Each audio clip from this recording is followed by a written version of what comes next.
motherfuckers? I think so. If you're with me at home, say yes. Yes! Say yes. Yeah, yeah! Say yeah, yeah, yes. Yeah, yeah, yeah! Say boom laka laka laka boom laka laka laka boom laka laka laka boom laka laka laka. Boys and girls, welcome to Tough Cookies Night 79. We are talking about one of the greatest musical acts of all time tonight. Do you know the name of the group? Of course you do. Because everybody around this planet, I don't care what kind of music you grew up with. I don't care what kind of radio station you were supposed to listen to, and people say there's country music, there's rock music, there's soul music, there's jazz music, there's metal. Everybody likes Sly and the Family Stone. They are the best of American music. They are the best of America. And we are so honored tonight to be featuring so many of the original members of Sly and the Family Stone. Thank you so much to all of our pals at the Rock and Roll Hall of Fame for making this possible. For those of you that have never seen Tough Cookies before, we do this shit every Saturday night. We are coming at you live right now. Where are we, Willie? We're in South Philly, baby. South Philly. Can you smell the cheesesteak fumes? Soft pretzels wafting through the air. Oh, the cheesesteak. Ah. Can you smell it? Ooh! Fried onions. Please let us know. Where are you right now? Type it in the comments, in the feed. Are you in New Jersey? Are you in Florida? Are you in Iceland? Are you in Cleveland? Yes, Cleveland. Iceland or Cleveland? Are you in Alaska? Are you in Ireland? We want to know where you are, but also let me know, how do you feel? Like, how are you? And there's no wrong answers. Are you stressed? Are you happy? Are you angry? Are you crazy? Are you horny? Woo! Just let me know. And then give me 1 hour of your time through this virtual, interactive, live performance known as Tough Cookies. Give me 1 hour of your time to change your frame of mind. We're gonna try to make everybody higher tonight, because that's what the music of Sly and the Family Stone is all about. It's about positivity. It's about bringing people together and making people feel elevated. So let's begin tonight with the song that put them on the charts for the first time off of their second LP. It's a revolutionary song. It's a revolutionary song that everybody watching right now knows. I want you to put your hands up, and you better be singing along with me with this. Hands up! Hands up! Come on, Tough Cookies! Hands up! Are you with me? Everybody get up and dance to the music. And dance to the music. Let's break it down, Willie. Come on. 7, 8.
So that the dancers just won't hide. Larry Graham, we're gonna be talking to him in a minute. You might like to hear, but oh yeah, I said right, Sally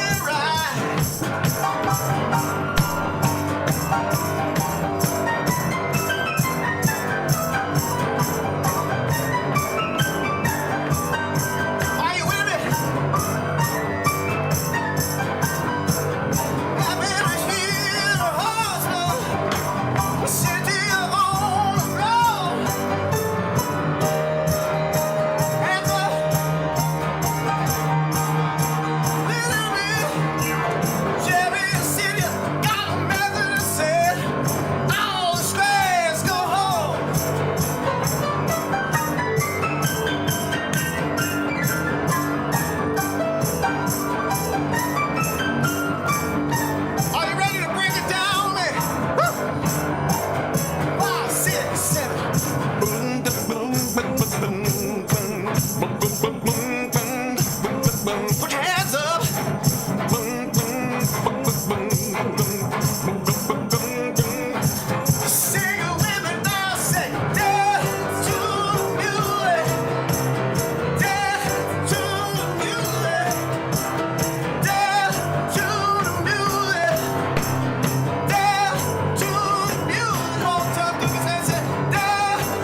so much. Are we cool, Georgie? Great. Boys and girls, tough cookies, are you feeling all right? Are you getting ready to schwitz? I'm already Because it's Saturday night, there, man. That's right. and as every tough cookie knows, on Saturday night, even though we can't get together at a club, even though we can't get together in a theater, even though we can't get together at a festival, we are getting together right now virtually. And we are schwitzing together. I'm already schwitzing. These are legitimate, real, organic, South Philly Jewish drops of sweat. Schwitz. Pour toi. Woo! Intoxicating. Thank you to the Rock and Roll Hall of Fame who are broadcasting right now on their social media platforms. Hello, Cleveland, and hello, world. Hello, Cleveland. We are going to do something that Sly and the Family Stone did at Woodstock before we go talk to the band at their legendary 3:30 a.m. performance that stole Woodstock. Woo! I want to take you higher. Do you want to go higher? Camera girl, go higher. Go higher.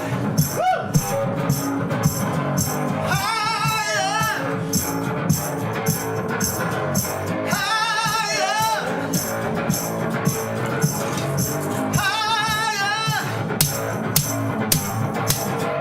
Boom, like a boom, like a beat. Ching.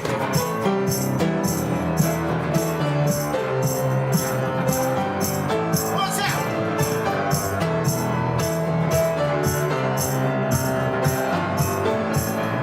Beat is getting stronger. Long too. Really flashing me. I wanna take you higher.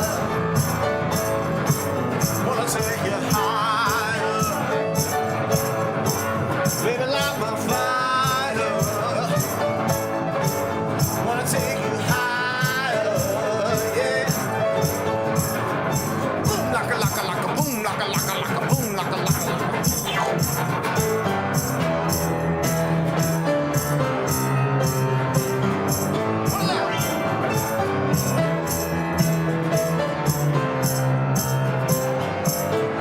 Hey!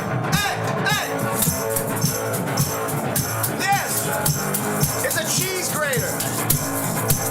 We use everything we got in this little bedroom right now. It's just the two of us playing music for you on a Saturday night. Hey, but can you imagine this song at 3:30 in the morning in front of 400,000 hippies? Yeah. In 1969, as the sun was coming up, so I sang, music getting easy, something in your city too, music still flashing me. I wanna take you higher, wanna take you higher. Baby, light my fire. Wanna take you higher. Boom, like a boom, like a boom, like a boom,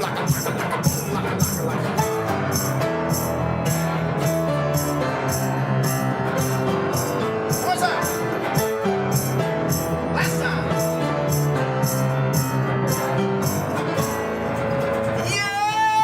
Yeah. Oh, yes, I love you all so much. Tough cookies. I am so honored right now to go speak to two members of Sly and the Family Stone.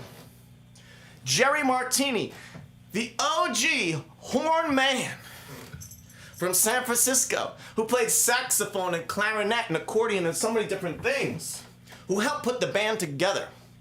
And also, the absolute legend, one of the greatest, if not the greatest bass players of all time, Mr. Larry Graham. I asked them, we spoke for 75 minutes. I asked them about the beginning of Sly and the Family Stone and how it came together. And Larry and I spoke about how did Larry create the iconic bass sound. That bass sound that you just heard Willie emulate on I Wanna Take You Higher and Dance to the Music. I'm gonna add some bottom, oh, let the dance, just wanna hop, bo, bo, bo, bo.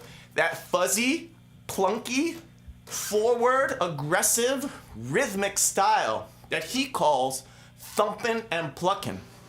Later people called it slap bass, but Larry calls it plunking and thumping, and I call it Larry Graham. So let's go talk to Larry right now about how, at the age of 10 years old, he created this style. Here comes Larry Graham and Jerry Martini. We'll be back in a minute. 5, 4, 3. So Larry, the switch from guitar to bass is really a pretty important moment for you and really for all of music history, because in a way, it was instrumental in creating your revolutionary style of bass playing. I mean, there's bass playing before Larry Graham and there's bass playing after. Could you tell us for a second how that happened, how the switch happened? Yeah. So I'm playing in my mother's band. I'm playing guitar. So it's guitar and piano. And we both sang. Okay, that was fine. But then we started working at this club called the Escort Club in Redwood City. And they had an organ in the club that had bass pedals that went halfway across the organ. Sure. I learned how to play the bass because the notes are the same as the keyboard. You just got to do it with your feet. So I learned how to play the bass pedals with my foot at the same time playing the guitar and singing. And now we had bottom. And so it sounded bigger, you know, piano, guitar, bass, and drums. But then we got used to that. And then the organ broke down. And now we sounded empty because we missing that bottom. So I went down to Music Unlimited in San Leandro, California, rented a St. George bass, which I don't even know if they're around anymore. And I rented it because I'm figuring, well, as soon as the organ get repaired, I'm taking this bad boy back and get back to my guitar. But as it turned out, the organ couldn't be repaired. And so I got stuck on the bass. But then a little later, you know, we're doing this bass, piano, and drums now, which sounded good. But my mother decided, and I don't know if it was for financial reasons or what, but she decided, okay, we're not going to have drums. It's just going to be me and you. Sure. Yeah, I don't question mom because, you know, she's the boss and she's mom. Yeah. So she's a great singer too. it's going to be bass and piano. So now to make up for not having that bass drum, I would thump the strings with my thumb. And to make up for not having that backbeat, I would pluck the strings with my finger. So kind of playing drums on bass. And so to compensate for not having the drummer. So that's how I developed the style. And what was interesting is because I'm always thinking I'm going back to the guitar. Right. I wasn't trying to listen to other bass players who were playing the overhand style. So I'm still listening to guitar players because that's my dream of going back there. So I'm doing this thumping and plucking for a while, and pretty soon that just became the way I played all the time. Jerry, you were really instrumental. I've watched a lot of interviews with Sly, and I've read quite a bit. I mean, you really had somewhat of a vision of what this band could be, and casting the roles and building this group around Sly. You know, who came up with that idea of it being a family, Sly and the Family Stone? Well, I think it was like well, first of all, half the band was his family. Sure. And so, see, Sly had tried to put a couple of bands together before us, not Family Stone, but just a Sly Stone group together. And it was called Sly and the Stoners. I said, well, what happened to them? And he goes, well, they missed rehearsal. They would come and they get all ripped at rehearsal and they wouldn't show up. And he goes, it just didn't quit. So he gave up and he decided just to be a DJ. And being a lifelong nudge from my mother, I just kept bugging him and kept bugging him. And he says, well, I'll think about it. He goes, I was playing up in Sacramento at Tom Lyle's place. Back then you get gigs for 3 months. And he goes, I'll send somebody for you when we'll get ready to do it. So when Sly was a disc jockey, he used to, he did the weather, he introduced the weather in San Francisco at 59 degrees every day. He was a DJ. He goes, 59 degrees in San Francisco, because that was the average weather in San Francisco, was 59 degrees. Sure. And like Larry said, he has so many people, you know, Willie Popcorn and all, and I forget that some of the girls' names.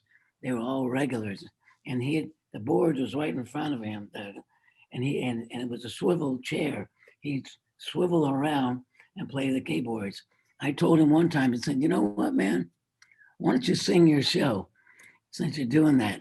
So lo and behold, he sang the entire show, including the news and the commercials and everything, and the weather.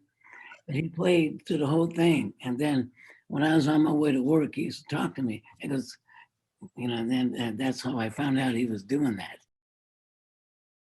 Yeah, yeah, yeah, yeah, yeah, yeah, yeah. Thank you, Jerry. Thank you, Larry. Listen, I loved talking to these guys about the family dynamic in Sly and the Family Stone. This was a group of black and white men and women in the 1960s in America. This was revolutionary.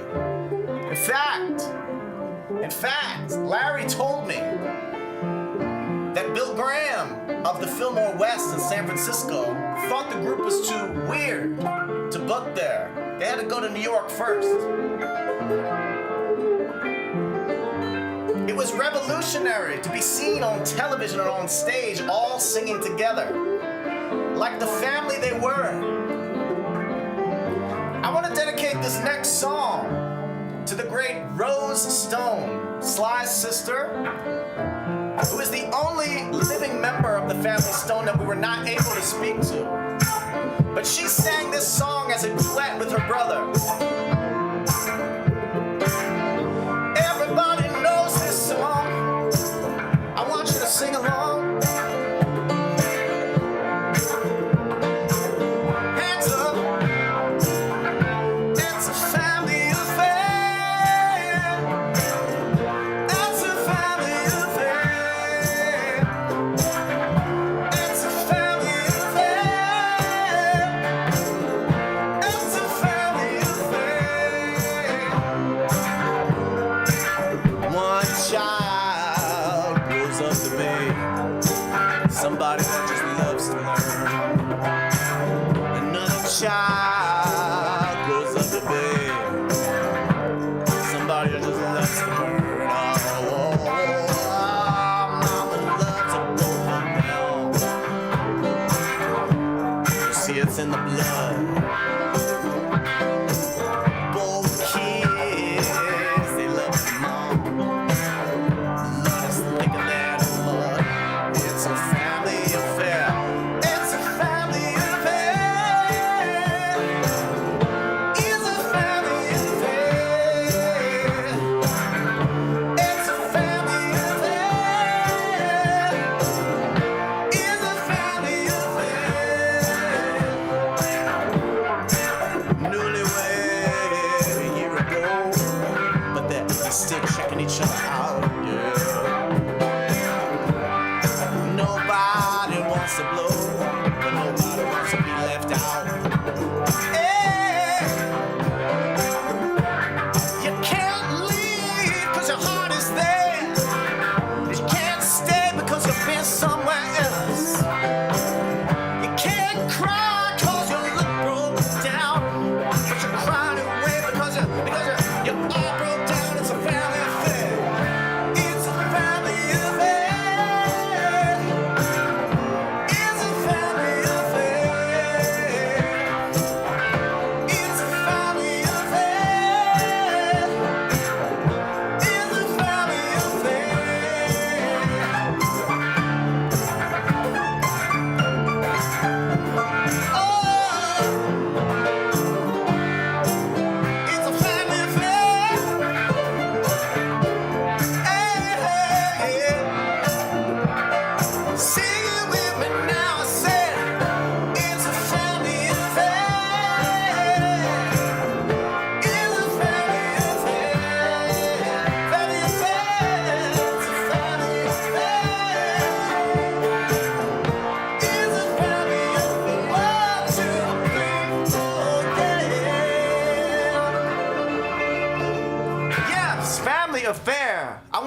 little piece of trivia about that song. Willie, you may not know this.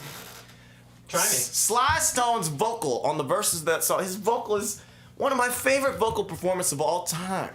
It's a family affair. Do you know how they recorded that vocal to get it to sound so interesting? He sounds like he's like about to fall asleep at any moment. Almost, except exactly the opposite. He tried it a couple different ways, but he really wanted this gravelly, kind of Larry Graham style vocal. It's a family affair. And when you first wake up in the morning, as Will knows from rooming with me on tour, I sound like Barry White in the morning. And then by the evening, I sound like, Tevin Campbell or something. But when you first wake up in the morning, your voice is so deep and all scraggly and all cobwebbed. So Sly asked the people, the engineers, to set up microphones right next to his bed so that when he woke up in the morning, he could be laying down and just hit record and on his back just sing the song like that. So he was, first thing in the morning, one child goes up to be somebody who just loves to learn. Just one of the many incredible vocal innovations. I mean, he's one of the great singers of all time, one of the great songwriters of all time. And as I discussed with Larry Graham, one of the three, in my opinion, greatest band leaders of all time. James Brown, Sly, and Prince. And Larry and Jerry worked for both Sly Stone and Prince. If you're interested in hearing more about their work with Prince, this coming Thursday, we're going to do a 75-minute deep dive oral history on patreon.com/lowcut Connie, where we're going to be doing all these deep stories of things they've never talked about before. We encourage you to be there on Thursday. Thank you so much for being here with us tonight. I want to go talk to one of the most innovative drummers of the 1960s, who, by the way, started at age 17 in Sly and the Family Stone. I wanted to talk to the great Greg Errico, who, created one of the most danceable, uplifting, spiritual beats in all of music. And it's the reason why their music cut through the airwaves. Black radio, white radio, pop radio, rock radio, soul, it got it all. It moves your body. And I wanted to know more about it. So we interviewed the great drummer, Greg Errico, about how he got into Sly and the Family Stone at age 17. Let's go talk to Greg. We'll be back in a minute. 5, 4, 3. Greg, how old were you at that first meeting? I was 17 and a half. I can tell you what I am. I was born in 48, so do math, you know my age. I know that Jerry was a little older, and he was the oldest one, actually. He was a year older than Sly, then it was the Jerry, Sly, then Larry, Freddie, Rose, Cynthia, and then myself. You're the baby. You were the baby of the group. I was the baby. Had you ever toured? Had you ever played outside of the Bay Area before? At that point? At that point. Oh no, I started playing when I was 14. I got my first drum set, and I wasn't playing before. I wanted to play, but I've told this story a million times. My folks didn't want all that noise around the house and blah blah blah. But you turn 14. I had a job, saved some money. It's time to get a little bit independent. I said, I'm going to get a drum set. Okay. And so I set it up in the garage and I started practicing stuff. And a year later, I was playing like in, clubs and beer joints I always played with older guys for some reason. They had to be older. I mean, to get in the club, you had to be. And I looked young too. I mean, I was young.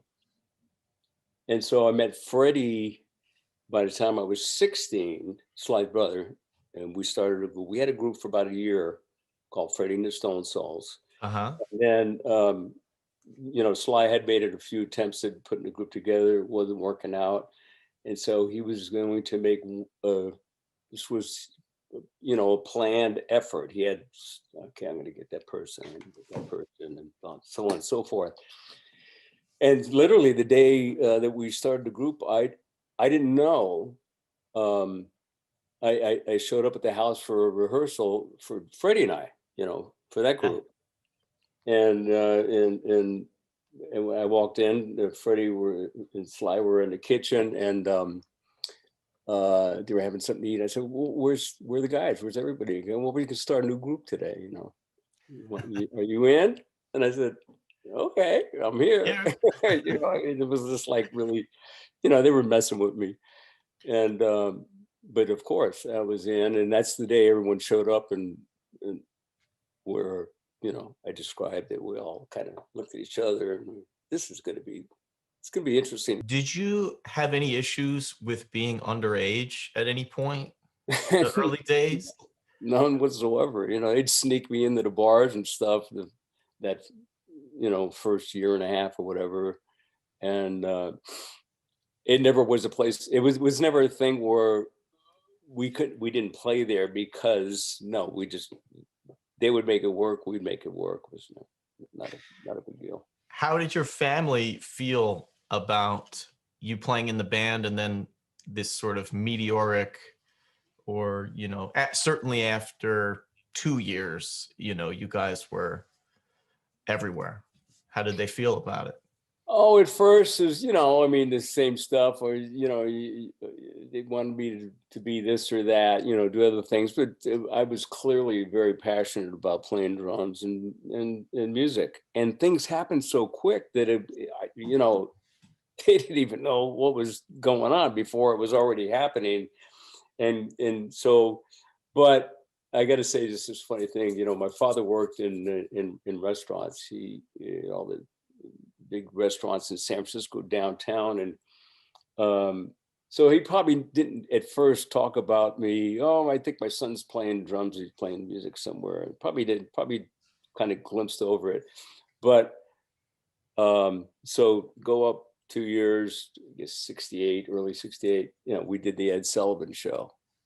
And I remember coming back one weekend after that, and he was working at this very famous place, and I went there with my girlfriend, and you know, they come out and, you know, take an order and all that. I had ordered a Caesar salad, you know, where they wheel the big thing out when you're doing a Caesar salad, and do it at your table, and really fancy. And I remember the chef came out, and the owner came out, and they all came out, you know, oh yeah, Sly and the Family, oh yeah, Ed Sullivan Show, yada yada yada, you know. And it was like that quantified the whole thing. Imagine playing the Ed Sullivan Show when you're 17, 18 years old. I mean, we can't even understand by today's standards what it was like when there was only 3 channels to watch. And on Sunday night, pretty much everybody watched the Ed Sullivan Show, and they saw this group from San Francisco. And there were all these groups from San Francisco that were popular: the Grateful Dead, Jefferson Airplane, Creedence Clearwater Revival. It was a little bit before Santana, but the Moby Grape and all the like Be In, Love In kind of shit. Will was there. It was a great time, man. Will was conceived at a Be In, I believe. Yes, this is true. We'll talk about that on Patreon. But can you imagine a group from San Francisco at that time, which was generally considered all these groups were a little bit too freaky deaky for network television on a Sunday, family hour. And yet here is Sly and the Family Stone, this group of black and white men and women, singing and playing their hearts out with so much joy. And can you imagine being 14 years old, starting to play drums in the garage for the first time, and then 3 years later, you're touring the world with one of the most legendary bands of all time. I love talking to Greg Arrico. After his time with Sly and the Family Stone, he worked with David Bowie. He worked with Santana. I mean, so many people. If you would like to see that full conversation with Greg, we're going to be this Thursday. We're going to go deep with Greg about his whole career and the resonance of his time with Sly. And we went really deep with Greg about Woodstock, because not everybody's memory of Woodstock is clear. Especially Will. Let's do a song that I never get tired of playing, that everybody knows. And we have played it before, but we're going to do it again. But it is one of the true American anthems. Everybody better sing along with this thing.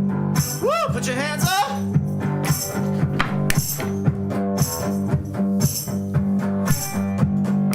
Come on! Sometimes I'm right, and I can be wrong. My own beliefs are in my song.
much for your support. I can't believe that we have sustained Tough Cookie 79 episodes. Almost a year. Next month will be a year.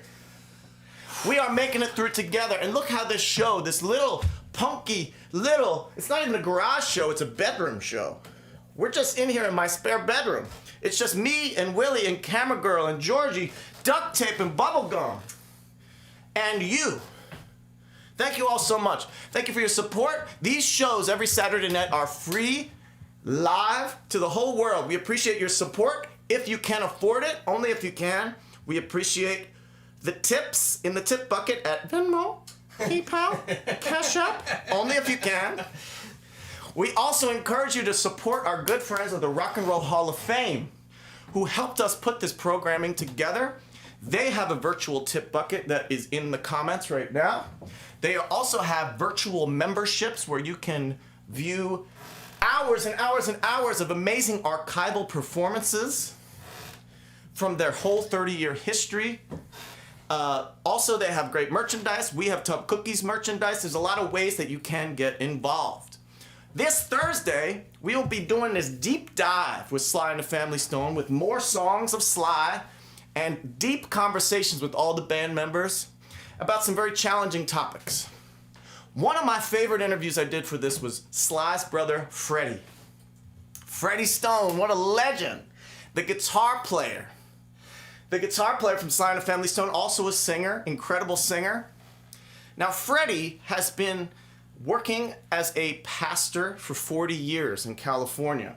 He's been out of the music industry. It's not a great place to be, by the way, FYI, in case you hadn't heard. And he's been doing amazing work in his church, in his family's church, lifting up people's spirits and reflecting on his years with one of the great bands of all time with his family, the Family Stone. I had the amazing good fortune of talking to Freddie about how his perspective on these songs that he played in his youth have changed after 40 years of working as a preacher. And I was just so honored to have that conversation with him. So let's go talk to Freddie Stone right now. We'll be back real soon. 5, 4, Freddie Stone! How old were you, Freddie, at that time? Oh, I must have been, I'm gonna say 18. Wow. About 18. I mean, you were all kids. This is a bunch of kids. But you know what? The beautiful thing is, you're right. We were a bunch of kids. When I look back on it, I'm looking at kids who didn't have the wisdom to be afraid of anything, had the boldness to be courageous, to go out and do what they believed in, and just went ahead, just went for it, looking for no negativity at all, because the messages that we were writing, the songs that we were writing, they had good messages in them. Yeah. So we assumed that as we would bring the message, we're bringing them to people who are going to appreciate the message. Sure. You're going to be freed up. You're going to be excited and happy and as joyous as we are. And so anything outside of that, we had no knowledge of. Sure. We were going to spread joy, man. Now, Freddie, do you remember conversations in the group about those messages, like putting a song together like Everyday People or Stand or Everybody is a Star, all these songs that have such a powerful, inspiring, but also, risky in a way, message for the time? Were there conversations or was it just automatic, if you know what I mean? Yeah, there were both. There were conversations, but mainly they were automatic, because as you travel around, you get a sense, or my brother used to use the word pulse. You get the pulse of the people. Mm-hmm. And once you get the pulse of the people, then you're duty bound. You end up taking a side whether you want to or not, once you get a pulse of the people. Mm-hmm. And so songs became very important. How to say what you want to say becomes extremely important, because of one false word or one word too far to the left or too far to the right and you can implode. When the band started to travel all over the country, all over the world, did the integration of the group, did you feel it in a different way? Like when you got out of the bubble of San Francisco? We felt it in Las Vegas. How so? Well, it had just been a few years since the law had been changed. For a while there, we didn't know this till we got there. A lot of things you don't know till you get there, right? So we didn't know till we got there that a law had just been changed a few years earlier that would allow for some of the Black entertainers to come in through the front doors. Because before then, you couldn't do that. And when we got there, we didn't know anything about the laws. So we'd come from San Francisco, where there was no such thing. So we just ran in the front doors anyway. And we just behaved like we normally behave. To make a long story short, we did very well there at the Flamingo Hotel and at another place. And then someone came and gave us our papers and said, after your after-hours show, you'll be leaving Las Vegas. Capiche? And we said, okay. And was that a police officer or a casino person, or who was that? Yeah, that wasn't a police officer. Would that have been like 1968? Yep. We said, okay, cool. I'm just so glad we're talking about this, Freddie, because younger generations need to understand how it was. And they need to understand what musicians like Sly and the Family Stone helped to change. And that's something I feel is so powerful about the music of Sly and the Family Stone. When you hear those songs now, do you still hear the inspirational content of the songs, even though they were secular music? Oh yeah, I hear them more. I hear them more now. Oh yeah, because then it's like eating and working, eating and working, eating and working, eating and working. You just, this is what you do. Now when I look back on it, sitting driving the car, and something comes on, like Everyday People, and the timing in which these songs are being played, and what society seems to be going through at the time that these songs are being played. Yeah. It's exactly I'm very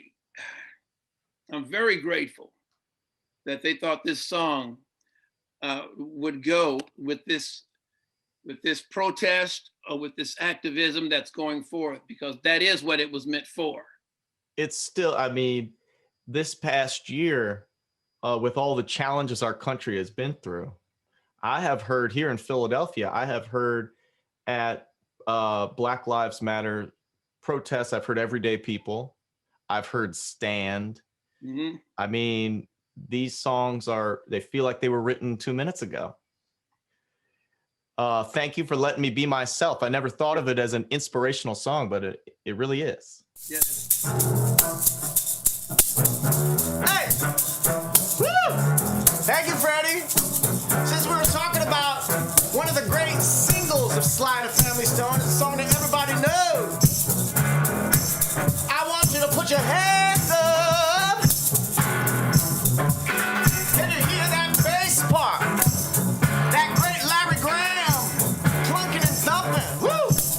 They turned it all the way up in the mix and basically created the sound of 70s folk music in one song. Hey! Hey!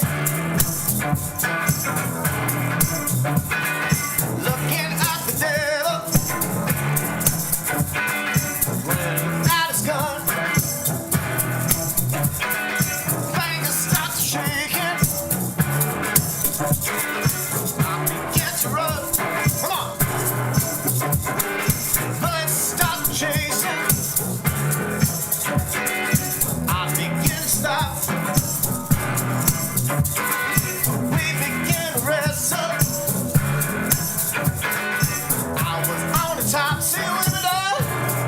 I wanna thank you for letting me be myself again. Come on. I wanna thank you for letting me be myself again. Woo! Woo! Yeah, well, dance to the music all night long. Everyday people sang a simple song. Mama's so happy. Mama stopped to cry. Papa's still singing. You can make it if you try. Come on. I wanna thank you for letting me be myself again. I said thank you for letting me be myself again. Thank you, baby. Sing it with me. Sing it, sing it, sing it. Thank you for letting me be myself again. Thank you for letting me be myself again.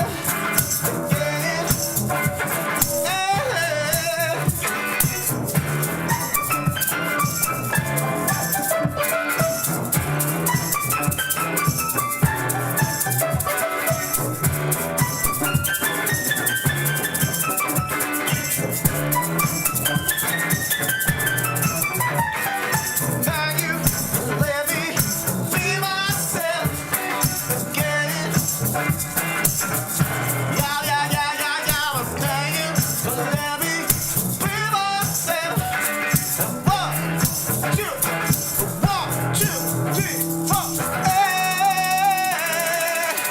Yes, I want to go talk to the CEO of the Rock and Roll Hall of Fame, who put this whole show together with us, our good friend Greg Harris, who has a brand new exhibit there at the Rock Hall called Legends of Rock that features all these pieces of Sly and the Family Stone history. And he has a message for all the tough cookies. Let's go talk to Greg. 5, 4, we'll be right back. 2. Hey, Adam and all the tough cookies out there.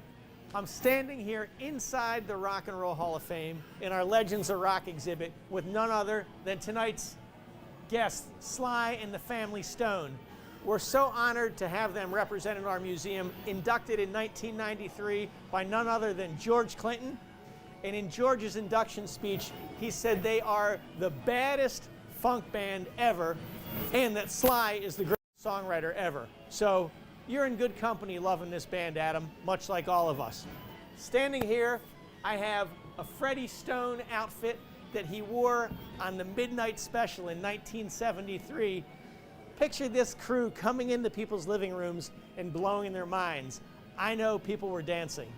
We also have Greg Enrico, a vest of his, and then more vest.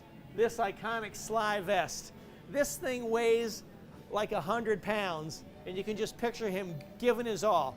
He wore a vest similar to this, I believe, at Woodstock when they cranked it up at 3:30 a.m. and took everybody higher. Happy to share this with you. Come on out to Cleveland, folks, and check him out in person. But until then, stay tough, Adam. Keep bringing it. Thank you all. Thank you, Greg. You stay tough. You're a real tough cookie, a guy from Philly who's made it good over there at the Rock and Roll Hall of Fame. And boys and girls, tough cookies. If you're appreciating this show and this programming, let our good pals at the Rock Hall know that you're loving this shit. And let them know that you want to do more. We would love to keep going with this partnership with the Rock and Roll Hall of Fame. They are the best. They've been big supporters of Low Cut Connie, future members of the... Oh, shit. Did I say that? I didn't say that. You didn't hear me say that. Listen. One of the big challenges of documenting Sly and the Family Stone is talking about Sly and talking about what's up with Sly. For those of you that don't realize, or didn't hear the news yesterday, Questlove, our buddy here from Philly, he is just announced that he's going to be doing a full-length documentary feature just on Sly Stone. Looking forward to it. I can't wait to see that. He also just won at Sundance the documentary grand jury prize for a film about an event called Black Woodstock. That was another music festival in 1969 in the summer that occurred in Harlem. And Sly and the Family Stone were the headline band. I cannot wait to see that film that's about to come out. We need to talk about this music. This music is alive. This music is in our bloodstream. This music is sampled in hip hop. It inspires funk. It inspires rock and roll. And remember, it's a music that brings us all together. I don't care if you're into metal, jazz, punk, whatever, gospel, it's all there in the heart and soul music of Sly and the Family Stone. Now, Sly is still with us. He did not, because he's so reclusive and so quiet, and he's had so many health challenges, we were not able to talk to Sly directly. However, I had an amazing conversation with not only his daughter, but Cynthia Robinson's daughter. Now, Cynthia, who was the trumpet player, singer, hype person in the band. Oh, the squares, go home! That was Cynthia. Cynthia and Sly had a daughter. Her name is Fun. And she sings all the vocal parts of her mom in the current iteration of the Family Stone. So I had an amazing conversation with Fun about her dad and about her mom, Cynthia, who we lost to cancer just a few years ago. Let's go talk to Fun right now about her parents. Fun Stone will be back in. To me, and for a lot of people that I've talked to for this project, they always talk about your mom and how groundbreaking she was. And I just wanted to ask you if you're willing to say, do you think that she knew while she was around how deeply loved she was and how people considered her groundbreaking for the role that she played in the music at that time? I think she knew that, but my mother was a very humble woman. So she also was surprised, how people received her. But I mean, I've been all over the country, Europe twice, maybe 3 times with my mom, all over. 21, 10 countries in 21 days type stuff. And when I tell you, and, at the end of the shows, they would bring my dad out and, you had the whole auditorium or crowd. Spy. But when they brought my mom up there, she would get just as much and sometimes more. It was crazy. And she'd be like, what? So but I think she knew. She was very humble and she just couldn't understand how or why, Sure. Well, she was special. I mean, just the voice, the horn, the hype, just the energy, when you think of the sound. Yeah. It's, to me, it's one of the first things you think of is your mom. And watching a lot of those old TV clips, it's just so incredible, her energy.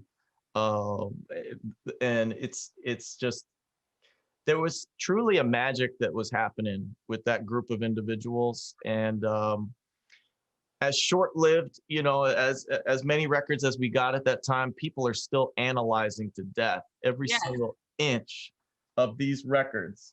To that point, on behalf of the Museum Rock and Roll Hall of Fame, we just wanted to send love to Sly. And we are just all hoping that he knows how universally loved he is. I think it's really important that we give flowers to people while they're still here. Yes. And when we told people that we were going to be doing this oral history of Sly and the Family Stone, people went bananas. It is one of the most, if not the most, universally loved bands in America. Yeah. I mean, truly. Amongst fans of rock and roll, amongst fans of funk, amongst fans of soul, jazz, gospel. I mean, they really touched everybody. And we were just hoping that we could just let Sly know in some way how appreciated he is, how universally loved he is. Do you think he knows? I think he knows. And I think that's might be why he's so secluded in ways, because he's had this life that's all it's just been, everybody trying to get to him, that's a lot of pressure, Sure. I think that's probably why he's kind of just like a little standoffish now, but I'm pretty sure he knows. I'm pretty sure he knows by now. Well, if you can relay for us and everyone else on the planet. Absolutely. That he is just so beloved and his music just means so much to so many people.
were just performing, a little clip of If You Want Me to Stay is off one of my favorite Sly and the Family Stones records called Fresh. And they did one of my favorite cover songs of all time. A song that everybody knows, but maybe you haven't heard this version, I don't know. It's a song that Doris Day sang originally.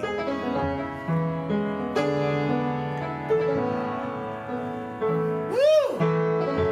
And this shows the genius of Sly, that he could create such a soulful piece of music from something that sounds like How Much Is That Doggy in the Window? When I was just a little girl, I asked my mother, what will I be? Will I be pretty? Will I be rich? Here's what she said to me. Que sera? Woo! Whatever will be, will be. Future's not ours to see. No, no, no. Que sera? Que sera? Que sera?